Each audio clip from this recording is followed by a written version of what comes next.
Anupama serial के ऐसे ही daily episode सबसे पहले देखने के लिए हमारे चैनल को सब्सक्राइब करें। आज के एपिसोड की शुरुआत में जसप्रीत अनुपमा से पूछती है, तुमने मीडिया को इंटरव्यू क्यों नहीं दिया? तुम जज के सामने तो इतनी जोर से बोल रही थी, फिर मीडिया के सामने चुप क्यों हो गई? अनुपमा कहती है, मुझे यह सब पसंद नहीं है। जसप्रीत कहती है, तुम सबको मोटिवेट करती हो, कभी खुद के लिए भी हिम्मत दिखाओ। भारती अनुपमा से गुजारिश करती है, आप कैमरे पर इंटरव्यू नहीं दे सकती, लेकिन आप रेडियो पर तो दे सकती हैं। आपकी बातें लाखों औरतों को प्रेरणा देंगी। जसप्रीत और भारती उसे मनाती है तो अनुपमा मान जाती है। भारती खुश होती है। इसी बीच अनीता आकर बताती है कि बाकी डांसिंग ग्रुप्स की लिस्ट आ गई है। जसप्रीत लिस्ट देखने लग जाती है। अनुपमा कहती है, लिस्ट देखकर क्या ही करोगी? जसप्रीत कहती है, हमें पता तो होनी चाहिए हमारा मुकाबला किससे है। अनुपमा कहती है, तुम लिस्ट देखो, मुझे मनोहर जी के यहाँ जाना है। जसप्रीत सभी टीमों का नाम बोल रही होती है। वो अहमदाबाद से अनुज डांस एकेडमी का नाम लेती है, लेकिन तब तक अनुपमा चली जाती है। दूसरी तरफ राजा अखबार में डांस रानीज की खबर पढ़ता है, उनकी तारीफ करता है। पराग कहता है, करना चाहे तो इंसान कुछ भी कर सकता है। राही सोचती है, हमें डांस रानीज के बारे में जानना चाहिए, क्योंकि आगे जाकर शायद मुकाबला उन्हीं से हो। प्रेम को चिंता होती है, कहीं यह टीम अनुपमा की तो नहीं, कहीं राही को अनुपमा के बारे में पता न चल जाए। राही अखबार पढ़ रही होती है, तभी प्रेम जल्दी से एक बहाना बनाता है और चाय अपने हाथों पे गिरा लेता है, ताकि राही का ध्यान भटक जाए, उसे डांस रानीज के बारे में पता न चले। प्रेम राही से उनकी परफॉर्मेंस के बारे में पूछता है तो राही खुशी से सब कुछ बता देती है। परी और राही एक दूसरे की तारीफ करते हैं। राजा पूछता है कि क्या हम डांस देखने नहीं आ सकते? राही कहती है, फाइनल में देखने आना। तभी माही ताना मारती है, वह तब होगा जब तुम फाइनल में जाओगी।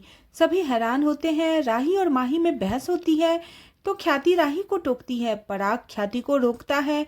अनिल कहता है, सब शांत रहो। ख्याति पूछती है, अगर राही और उसकी टीम प्रैक्टिस करेगी तो घर का काम कौन करेगा? राही कहती है, मैं दोनों काम संभाल लूंगी, लेकिन जब ऑफिस जाने वाले को महीने में 4 दिन छुट्टी मिल जाती है तो क्या घर की बहू को 2 दिन नहीं मिल सकते? ख्याति हैरान होती है। पराग कहता है, तुम सिर्फ डांस पर फोकस करो, माही घर का ध्यान रख लेगी। माही हैरान होती है और तुरंत कहती है, मेरी तो ऑफिस में जरूरी मीटिंग्स है। तभी पराग कहता है, तुम चिंता मत करो, आज से मैं रोजाना ऑफिस जाऊंगा। माही यह सुनकर हैरान रह जाती है। प्रेम खुश होता है। राही और परी प्रैक्टिस करने चली जाती है। दूसरी तरफ मनोहर जी अनुपमा को अखबार देखने के लिए कहते हैं। अनुपमा अपनी टीम की फोटो फ्रंट पेज पर देखकर बेहद खुश हो जाती है। अनुपमा मनोहर जी की बात सुनती है कि हमारे चौल में इंटरव्यू लेने आए हुए थे यहाँ पे जर्नलिस्ट। मनोहर जी कहते हैं, तुम्हारी टीम को अब ज्यादा मेहनत करनी होगी, अपनी टीम को समझाना कि सफलता सिर पर न चढ़ने दें। अनुपमा कहती है, आप हमें मार्गदर्शन दीजिए, हम आपके मार्गदर्शन पे चलेंगे। दूसरी तरफ पराग मुंबई में नया बिजनेस शुरू करने की बात करता है। मोटिवा उसे आशीर्वाद देती है, कहती है, यह बिजनेस जमाई जी को संभालने दो। लेकिन पराग जवाब देता है कि मैं यह मौका अनिल को देना चाहता हूँ। प्रेम खुश होता है, लेकिन गौतम बहुत ज्यादा गुस्सा होता है। अनिल कहता है, मैंने कभी अकेले कोई बिजनेस नहीं संभाला। पराग कहता है, मैं तुम्हारी मदद के लिए हमेशा तैयार रहूंगा। प्रेम अनिल को हिम्मत देता है। अनिल बेहद खुश हो जाता है, पराग को थैंक यू कहता है। पराग कहता है, हमारी मुंबई में अपने पार्टनर के साथ मीटिंग्स हैं। प्रेम मन ही मन सोचता है, सब कुछ फिर से घूम फिर के मुंबई कैसे पहुंच जा रही है। दूसरी तरफ अंश प्रार्थना के लिए अपनी चिंता जताता है। प्रार्थना कहती है, मैं ठीक हूँ, बस उस पल ऐसा लग रहा था जैसे मैं मर जाऊंगी। तभी अंश डरकर प्रार्थना को गले लगा लेता है। प्रार्थना बेहद खुश होती है और अंश को गले लगाती है। अंश को तभी कॉल आता है और वह अलग होकर प्रार्थना से सॉरी बोलता है। प्रार्थना कहती है, कोई बात नहीं। दूसरी तरफ राही कंपटीशन को लेके परेशान होती है। प्रेम को पता चलता है राही डांस रानी से मुकाबले को लेके चिंतित है। राही तय करती है कि मुझे अब क्लासिकल डांस सीखना ही पड़ेगा। वह मनोहर जी को फोन करने का फैसला करती है। प्रेम परेशान हो जाता है और सोचता है, कहीं राही और अनुपमा का डांस कंपटीशन से पहले आमना सामना न हो जाए। दूसरी तरफ मनोहर जी को राही का कॉल आता है। अनुपमा फोन उठाने ही वाली होती है, तभी मनोहर जी खुद फोन उठा लेते हैं। राही मनोहर जी से पूछती है कि क्या मैं आपके पास आकर क्लासिकल डांस सीख सकती हूँ? मनोहर जी कहते हैं, हमने तो पहले ही कहा था, मुंबई आकर डांस सीखना अच्छा रहेगा। राही बहुत एक्साइटेड हो जाती है। मनोहर जी अनुपमा से कहते हैं, मेरी एक स्टूडेंट आने वाली है, अगर जरूरत पड़ी तो मैं तुम्हारी मदद लूंगा। इसी बीच वो अनुपमा से पूछते हैं, तुमने डांस छोड़ दिया? अनुपमा को अतीत की बातें याद आ जाती है। वह भावुक होकर कहती है, नृत्य से बहुत सारी यादें जुड़ी हैं। मैं उन यादों से दूर भाग रही थी, लेकिन आपकी वजह से मैं फिर से नृत्य से जुड़ गई हूँ। अब आपकी तरह कला की सेवा करना चाहती हूँ।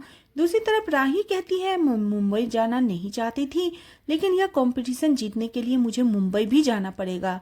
इधर शाह हाउस में पाकी सबको बाहर बुलाती है और बताती है कि उन्होंने डांस कंपटीशन का पहला राउंड जीत लिया है। सभी खुश होते हैं और उसे बधाई देते हैं। तोसू कहता है, इतना उछलने की जरूरत नहीं है, पहला राउंड जीतना तो आसान होता है, जब फाइनल जीतोगी तब सेलिब्रेट करना। बाबूजी कहते हैं, जीत चाहे कितनी भी छोटी हो, जीतना खास होता है। किंजल ताना मारती है, जीत क्या होती है यह लूजर को थोड़ी पता होगा। पाकी कहती है, आप सब प्रार्थना करना कि हम फाइनल जीते, क्योंकि 10 लाख रुपए मिलने वाले हैं। सभी हैरान होते हैं। तोसू कहता है, उसमें से तो टैक्स कट जाएगा और बाकी पैसे टीम मेंबर्स में बांट दिए जाएंगे, तुम्हें सारे पैसे नहीं मिलेंगे। पाकी कहती है, राही और मीता को पैसे की जरूरत नहीं है, मुझे ही सारे पैसे मिलेंगे, मैं उन पैसों से नया बिजनेस शुरू करूंगी। तभी तोसू कहता है, मैंने भी नया बिजनेस शुरू किया है, उससे मैं करोड़ों कमाऊंगा। इसी बीच अंश कहता है, पहले कुछ हजारों का इंतजाम कर लीजिए। अंश पाकी को राशन लाने के लिए और तोसू को बिजली का बिल भरने के लिए कहता है और अंश चला जाता है। पाकी और तोसू नाराज होते हैं और कहते हैं, कल का बच्चा आज हमें आंखें दिखा रहा है, ऑर्डर दे रहा है। बाबूजी कहते हैं, अंश पूरे घर की जिम्मेदारी उठा रहा है। लीला कहती है, तुम दोनों को शर्म आनी चाहिए, तुम्हें उसका बोझ बांटना चाहिए, लेकिन तुम उस पर बोझ बने हुए हो। पाखी नाराज होकर चली जाती है। तोसू सोचता है, अगर पाखी जीत गई तो 10 लाख मिलेंगे, वह मुझे उसमें से कुछ भी नहीं देगी, मुझे किसी भी तरह पैसे कमाने होंगे। दूसरी तरफ अनुपमा अपनी टीम को डांस सिखा रही होती है। सरिता और पूरी टीम खुश होती है। अनीता कहती है, आज के लिए प्रैक्टिस काफी है। अनुपमा उसे समझाती है, आज जितनी प्रैक्टिस करेंगे तभी परफॉर्मेंस के दिन हमें उतनी तालियां मिलेगी। सभी अनुपमा से सहमत होते हैं। अनुपमा सबको समझाती है, जीत के बाद अपने होश को संभालना मुश्किल होता है, जीत के साथ बहुत सारी जिम्मेदारियां बढ़ जाती हैं, इसलिए अच्छे से प्रैक्टिस करो। सभी प्रैक्टिस करना शुरू करती है। इसी बीच भारती सबको बताती है कि कंपटीशन का सेमीफाइनल मुंबई में होगा और यह जानकर सभी खुश होती है। जसप्रीत फाइनल के बारे में पूछती है तो भारती चुप हो जाती है। सब उसको सच बताने के लिए कहते हैं तो भारती अहमदाबाद का नाम लेती है। सभी खुश होती है, लेकिन अनुपमा चौंक जाती है। अनुपमा को अतीत की बातें याद आती हैं और आज का एपिसोड इसी के साथ खत्म हो जाता है। अगले एपिसोड में देखने को मिलेगा कि मनोहर जी राही को अनुपमा के बारे में बताते हैं, लेकिन उसका नाम गलत लेते हैं। वे कहते हैं, तुम पूर्णिमा के साथ प्रैक्टिस करना। अनुपमा वहां आने वाली होती है, लेकिन राही किसी काम से वहां से चली जाती है। अनुपमा आती है तो मनोहर जी अनुपमा को राही का पर्स देने के लिए कहते हैं और कहते हैं, वो बच्ची अभी यही थी और यहाँ से निकली है, पर्स भूल गई है, उसके पीछे जाओ और पर्स लौटा दो। अनुपमा को पता नहीं होता है कि यह पर्स राही का है और वो उसके पीछे जाती है। आज का एपिसोड आपको कैसा लगा प्लीज कमेंट करें। बने रहे सीरियल अनुपमा में। नेक्स्ट एपिसोड के लिए चैनल को सब्सक्राइब करना बिल्कुल न भूलें।